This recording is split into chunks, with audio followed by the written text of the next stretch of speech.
Bienvenue sur notre chaîne. Ici, nous publions gratuitement les résumés des livres et des romans les plus utiles et les plus intéressants chaque semaine. Abonnez-vous à la chaîne et cliquez sur la cloche de notification pour ne pas manquer les prochaines vidéos. Bonne écoute! Bienvenue dans cette exploration des leçons précieuses de Robert Kiyosaki, tirée de son livre emblématique « Père riche, Père pauvre ». Aujourd'hui, nous allons découvrir plusieurs façons de devenir riche, des méthodes conventionnelles aux plus controversées. Que vous soyez en quête de conseils financiers ou simplement curieux d'en apprendre davantage sur la richesse, restez avec nous.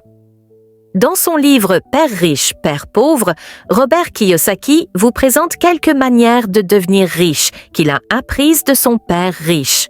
Au nombre de celles-ci, nous avons 1. Devenir riche en épousant quelqu'un pour son argent.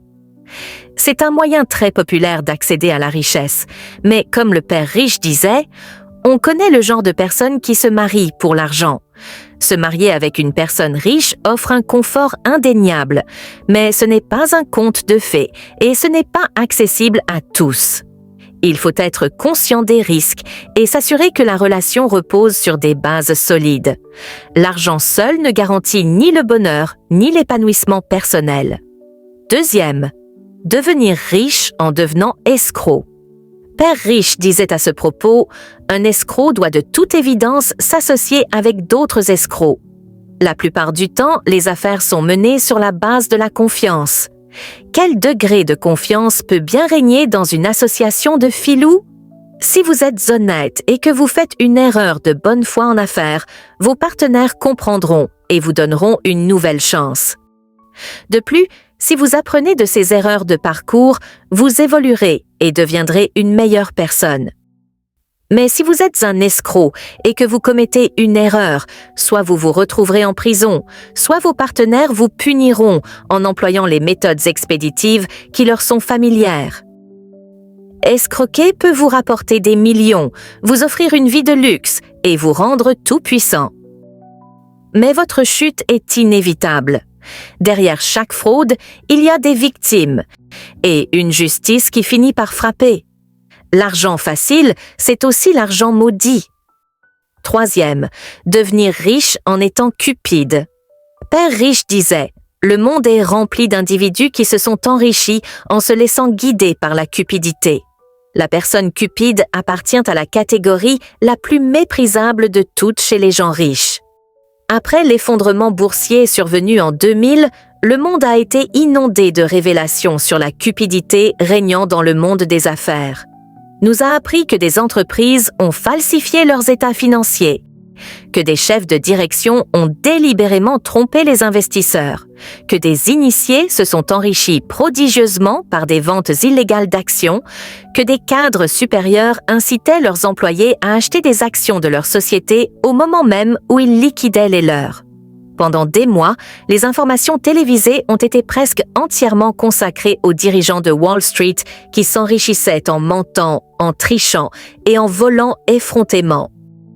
En d'autres termes, de vils individus avides de pouvoir et de richesse devenaient tellement rapaces qu'ils en arrivaient à enfreindre la loi et à se comporter comme de véritables malfaiteurs.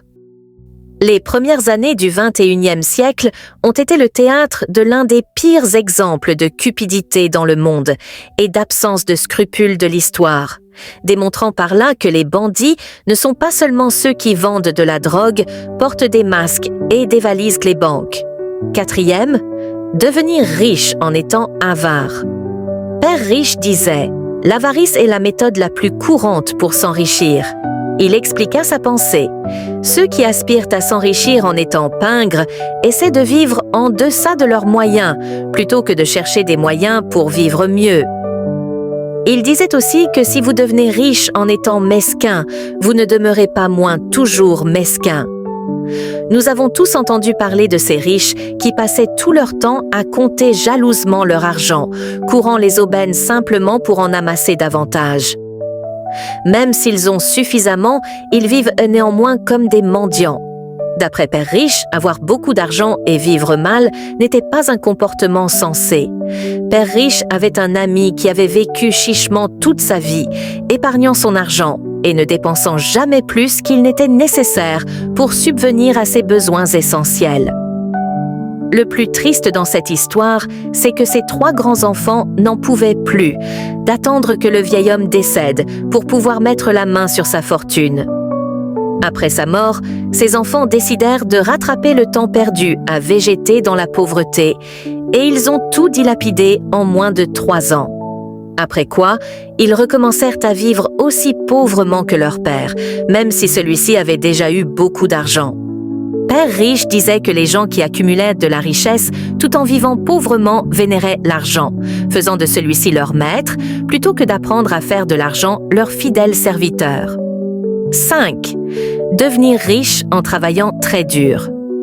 Père Riche disait que les gens besogneux travaillaient d'arrache-pied toute leur existence, sans jamais prendre le temps de profiter de leur argent et de leur vie. Autrement dit, le travail acharné est la seule chose qu'ils connaissent. Ils ne savent pas comment s'amuser, travailler dur pour un mauvais revenu.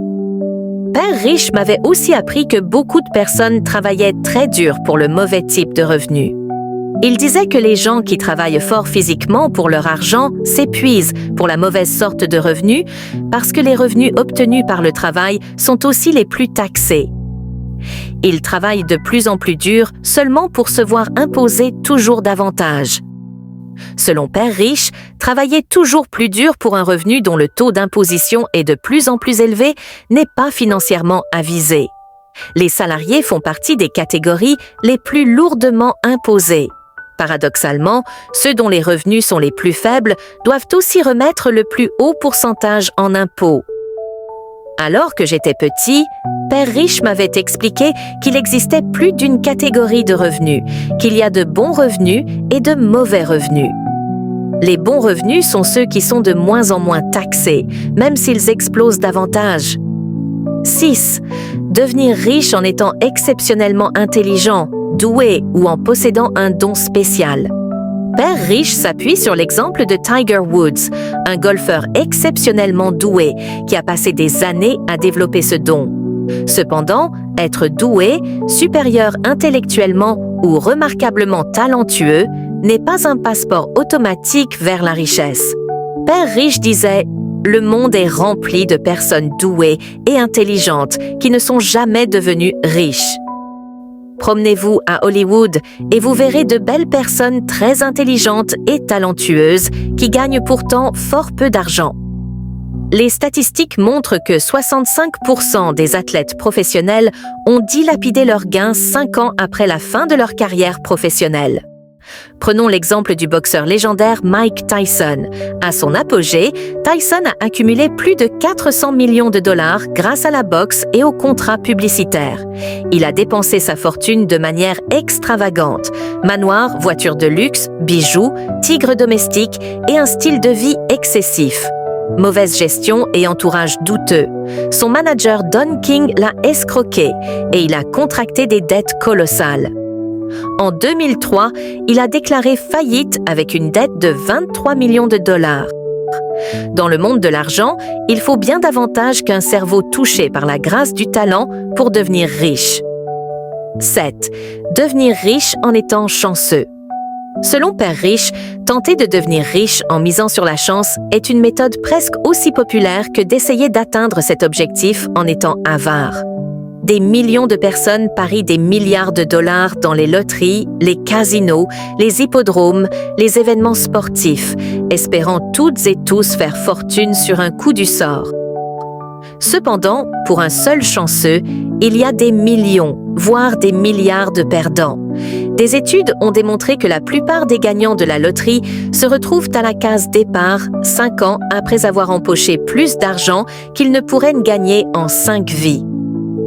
C'est le cas de Michael Carroll, gagnant du loto britannique.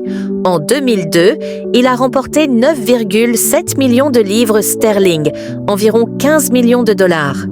Il a dépensé son argent en fêtes, drogues, voitures de luxe et amis profiteurs.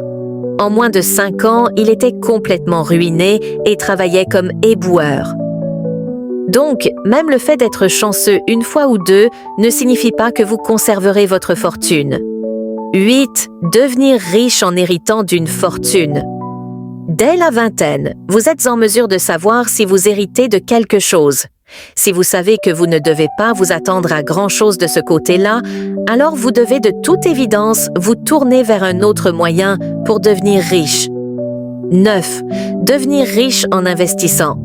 Père Riche disait qu'une des remarques les plus courantes qu'il entendait à ce sujet était que l'investissement est destiné à ceux qui ont déjà de l'argent.